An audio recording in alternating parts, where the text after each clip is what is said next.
क्या आप जानते हैं कि रावण का पुष्पक विमान इतनी तेज गति से कैसे उड़ता था, जबकि उस जमाने में न तो पेट्रोल था न ही बैटरी।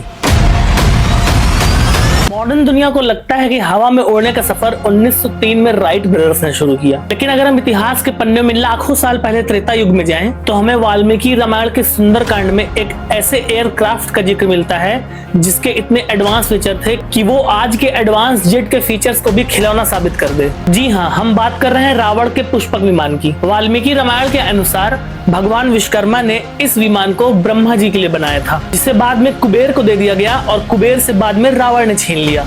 यह कोई साधारण उड़ने वाला रथ नहीं था, बल्कि महर्षि वाल्मीकि ने इसके जो टेक्निकल विशेषताएं लिखी हैं वो सबके रोंगटे खड़े कर दे। रामायण में पुष्पक विमान के लिए मनोगतिम शब्द का यूज किया गया है। इसका मतलब ये विमान किसी फ्यूल, किसी बैटरी से नहीं बल्कि मन की गति से चलता था। उसे चलाने वाला जो भी सोचता, विमान उसी दिशा में उसी स्पीड से मुड़ जाता था। इतना ही नहीं, वाल्मीकि रामायण में इसे काम रूपम भी कहा गया है, मतलब शेप शिफ्टिंग।